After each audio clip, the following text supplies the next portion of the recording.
everyone, this is Grandmaster Damian Lemos here for iChess.net.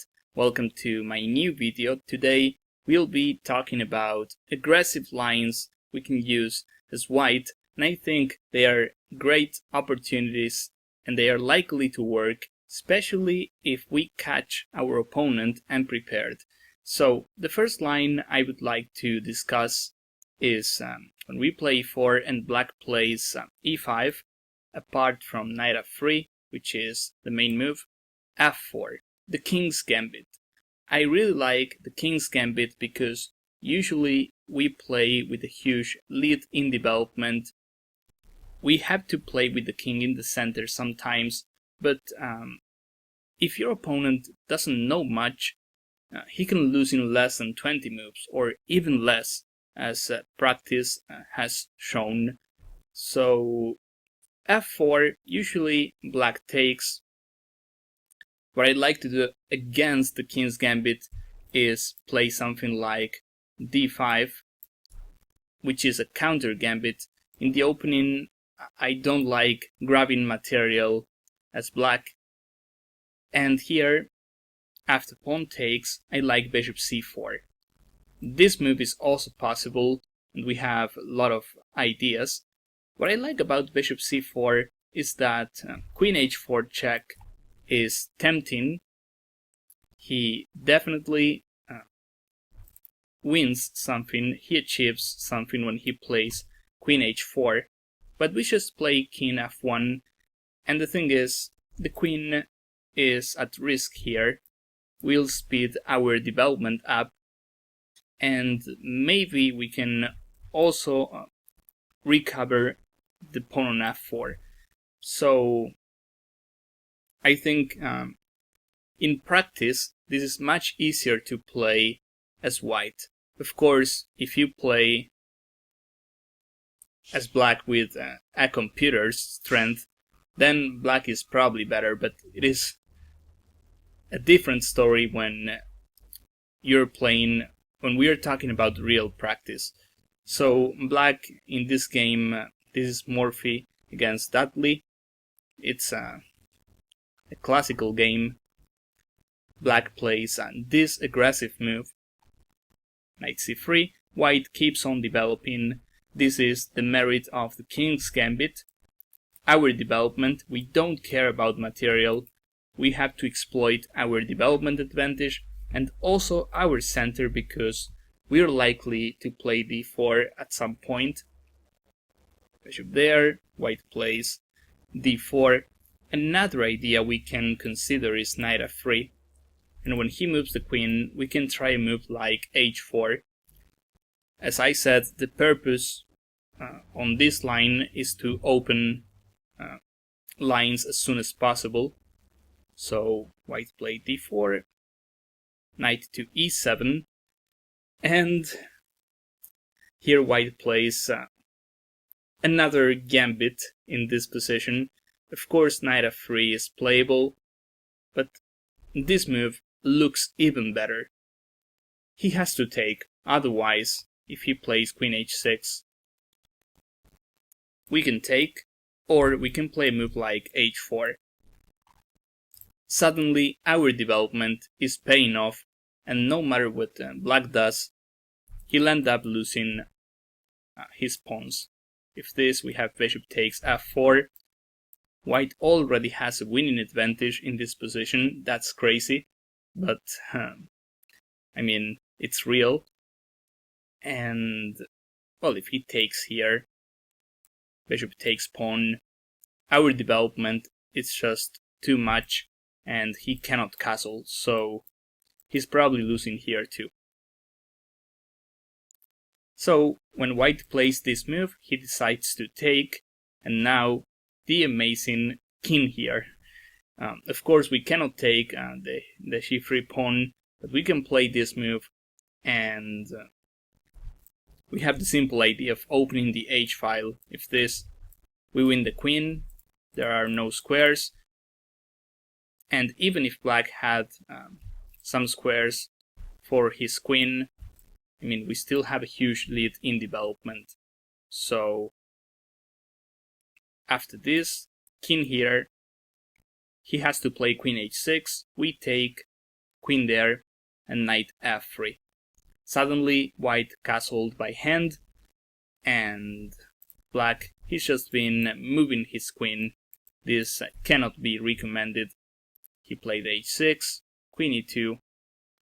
Simple moves by white.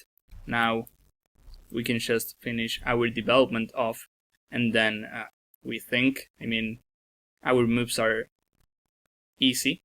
d6, and well, instead of playing bishop d2, as I said, trying to play rook a e1 maybe, or maybe bishop d3, trying to attack the queen here, white played this knight d5.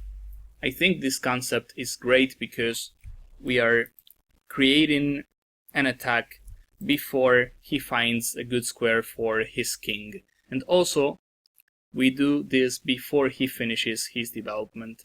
So knight d5, he has to take. There's no other way of protecting c7. Pawn takes. And here black made the mistake. According to the ancients, black has to play king f8, which is weird looking already because rook e1, we have threats on e7, on e8. After this, he probably has to play bishop f6, king here. It's not easy though, because as white I can still continue firing with moves like knight e5. Remember that we don't really care about material when we play the king's gambit. We play with compensation. So instead of king f8, black played king d8, and here white wins. You can pause the video if you want. You can try finding white's best continuation. Rook e1 is the best, candidate move we see. But after rook e1, he can still play something like bishop f6 or even bishop d7, and then he hides his king on c8. So here I'll just make a little pause of 5 seconds and then I'll continue talking. This is just in case you want to pause the video, of course.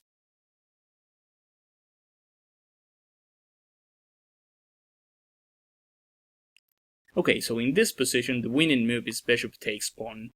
By doing this check, well, this has to be played.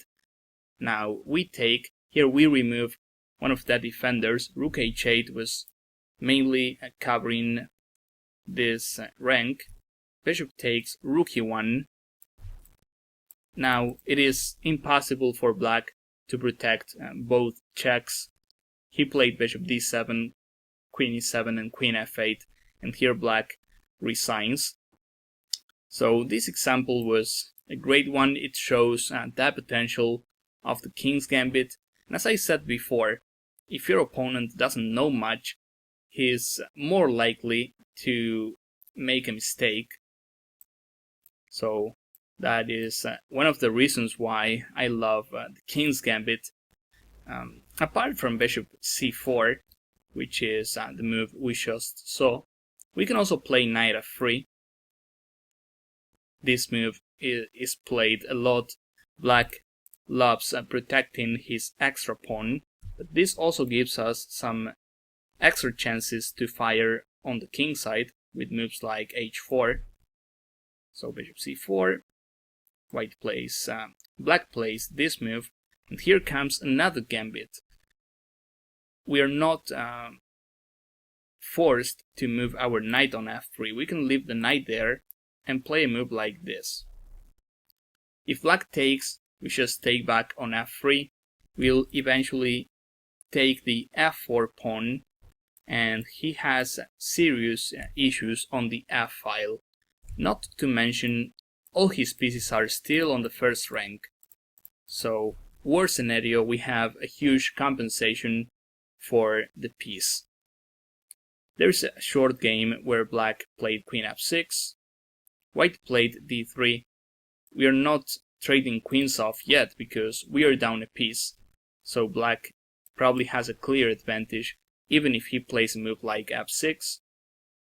Remember this, when you are attacking, you don't want to trade queens off. So queen f6, d3. We are pretty close to taking on f4. Bishop h6. Black is more than happy if we trade everything off on f4. Knight c3, knight e7. And in this position, White decided to trade everything off. But the reason is we have a huge attack anyway. You won't see this often. Trade queens off and have an attack. Black has an extra piece, but his extra material is resting on the queen side, so it doesn't have any real value. Okay, he castles here.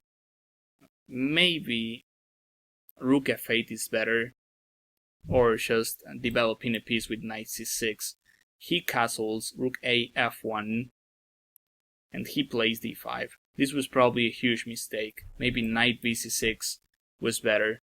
But as you can see, black is facing a huge pressure, so mistakes are easy to make. He played d5, knight takes, bishop takes, knight takes, and now knight takes.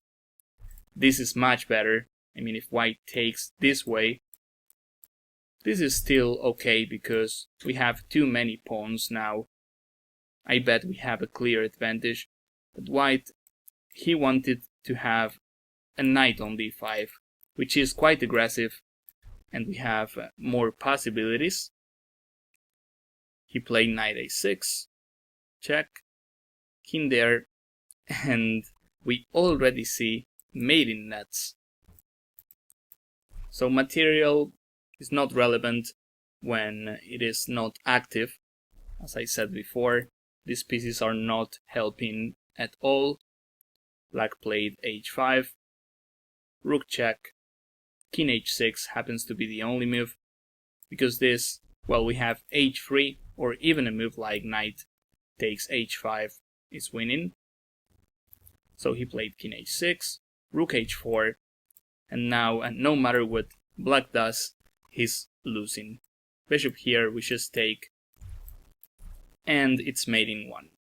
So another great example of what could happen in a King's Indian, a King's Gambit, not a King's Indian attack. Of course, that is aggressive as well. But we are not discussing that in this video.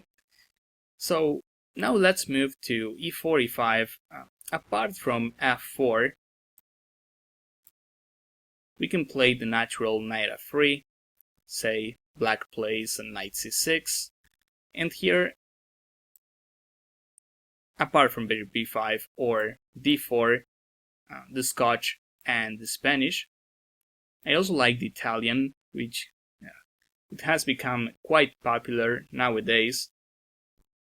And against black, two main moves, bishop c5 and knight f6, we have aggressive options. So let's begin with bishop c5, which is black first move in this position, the most popular. Bishop c5, here, of course, we can castle, we can play d3, we can play c3, standard moves, but I like the Evans Gambit.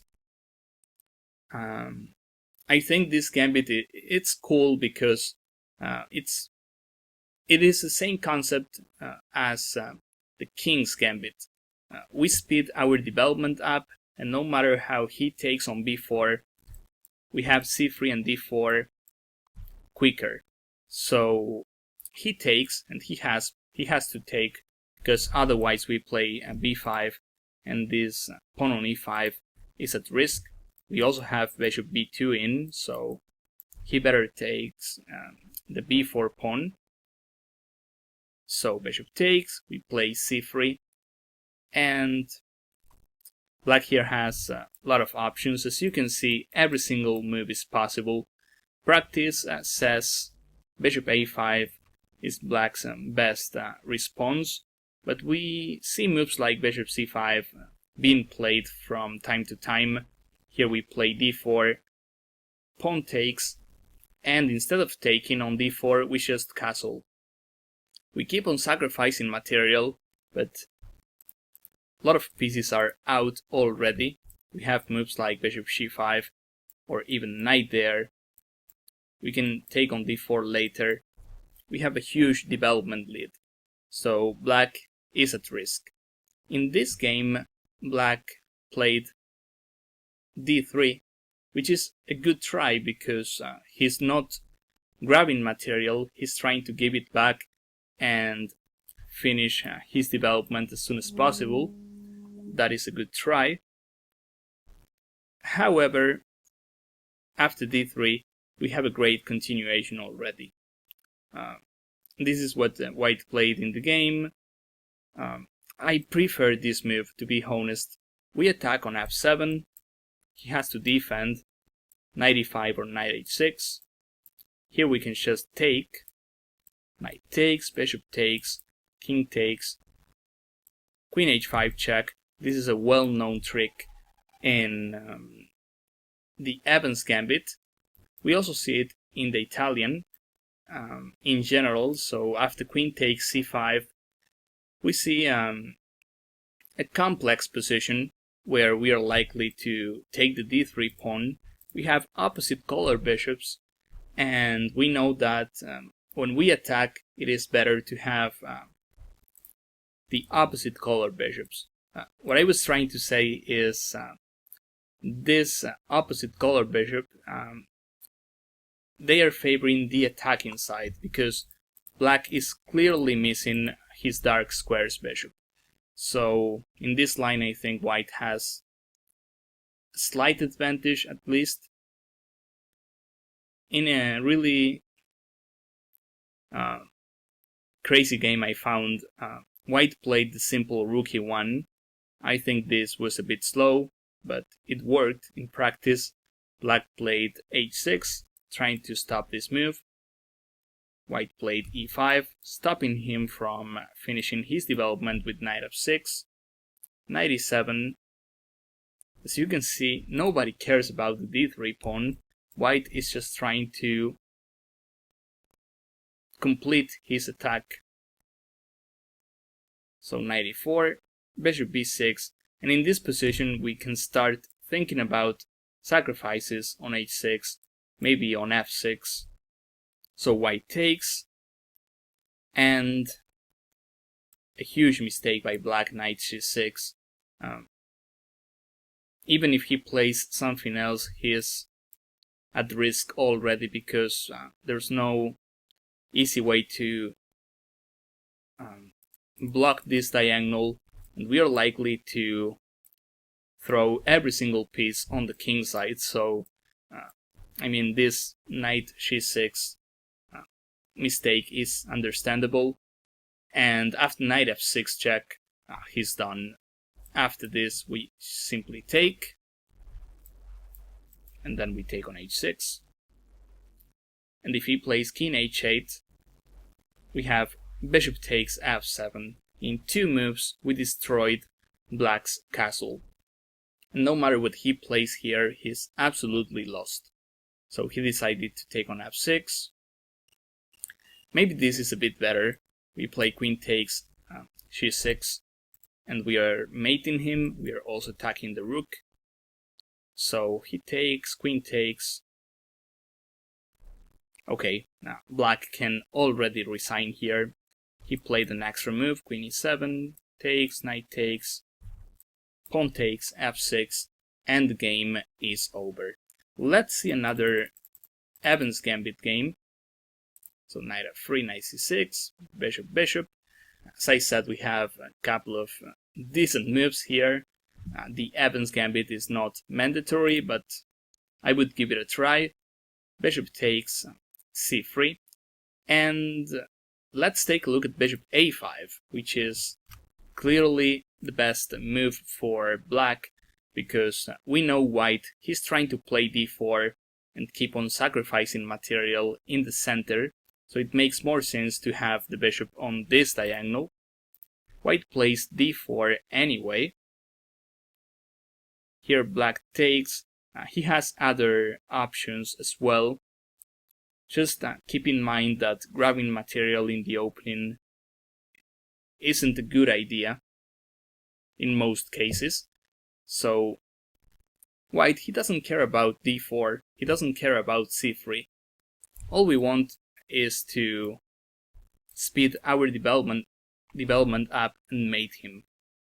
So here in this position, black played knight f6. This is a reasonable move. If he keeps on taking pawns, he can already face stuff like queen d5, even queen b3. We have a lot of batteries, and as you already know, we have to exploit his lack of development.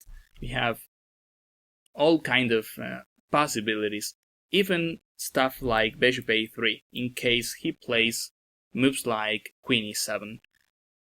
So he plays the wise move knight f6, e5, and then d5. He cannot play anything else. I mean, if he moves the knight to e4, I would already consider moves like bishop a3, and he's not able to castle. The same goes after knight g4. Well, this is even easier for us, because now we take on d4, and then this knight doesn't have squares. So he plays d5, which is the usual reaction. White took on d6, and black took on d6 as well. This is a big mistake by black. If you have a lot of experience playing chess, you understand that here you have to castle no matter what. A couple of moves ago, white played d4, and after pawn takes, he didn't care about taking on d4. Well, here black has to do the same. He played d5, we take on d6, just castle, make sure all your pieces are out, and then you care about material. Playing a move like queen takes d6, when your king is still on e8, is, cannot be recommended. And here white played bishop a3. Now, he'll never castle again. Queen f4, rook e1 check. Also queen b3 was crashing already. Those bishops are too strong. So rook e1, king d8. And here white won in 2 moves. Believe it or not, he played knight takes d4, knight takes, bishop e7 check, king d7 only move, and this move finishes him off. There's no single move for black. I mean, he cannot move the queen because of queen takes d4, and if he plays queen here, we just play f3. Now he's running out of moves, and we'll simply take on d4 and mate him next. When I first saw this game, I was impressed. It is true that black can play the d5, pawn takes, and he can castle here.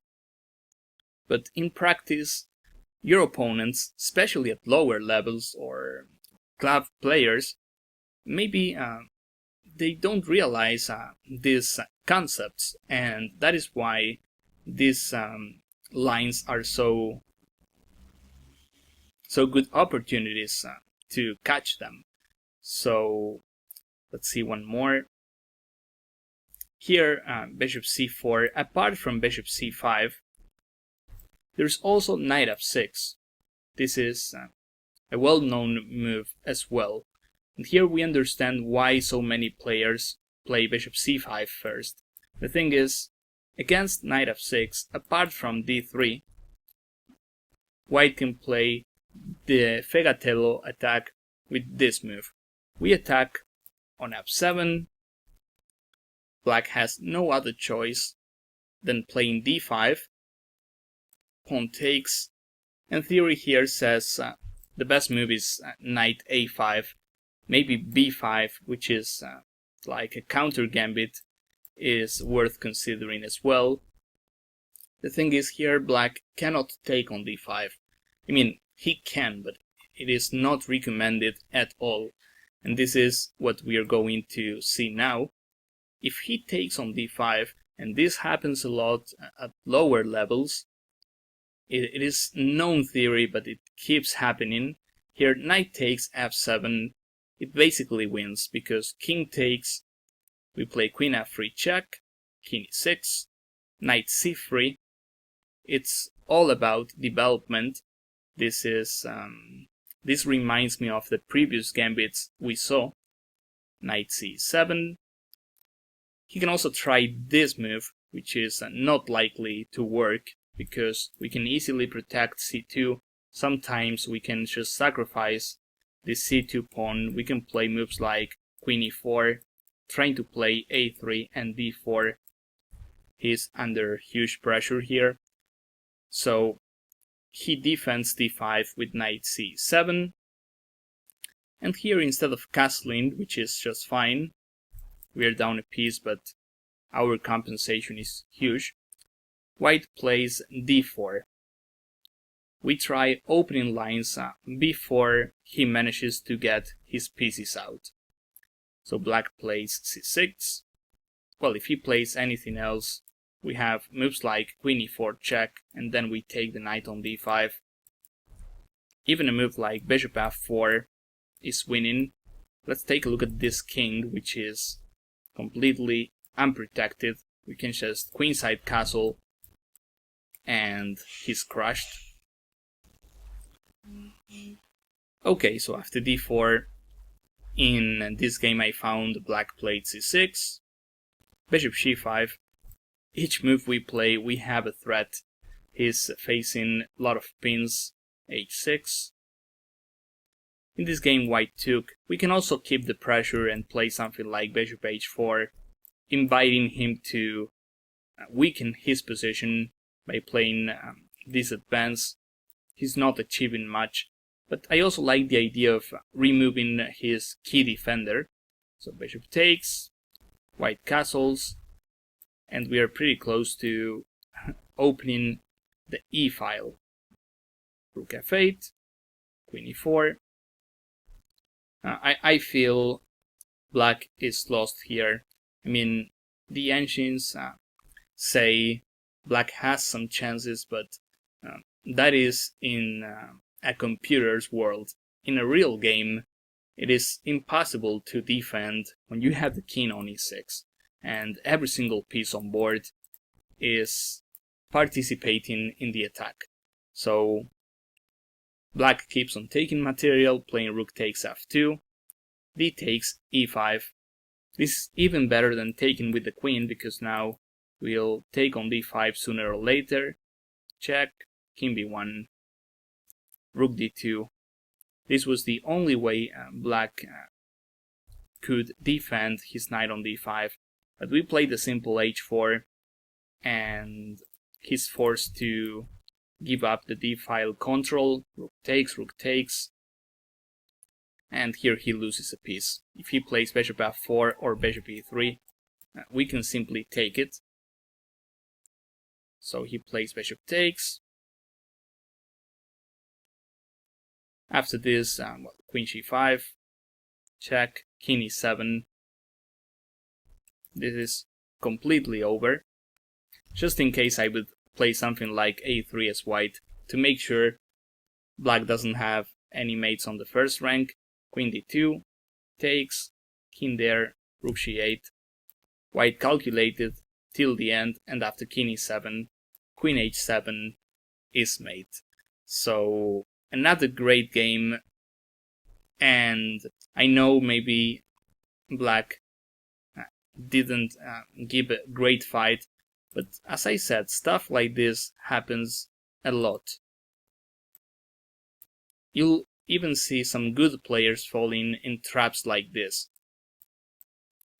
Of course, if you want to play this line, just try having some good idea of how to play against knight a5 or even b5, because stronger players, they are playing those moves. But I bet you'll face this knight takes d5 as well, and then with simple moves you'll probably get a winning position. And regarding the other lines, of course, there is some risk, but I think you have much more to win than to lose. Even if you're playing blitz games, this is great because it is much easier to attack than to defend.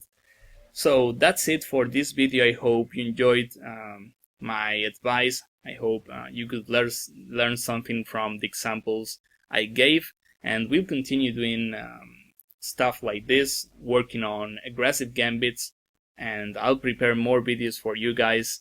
This was Damian Lemos for iChess. Bye for now.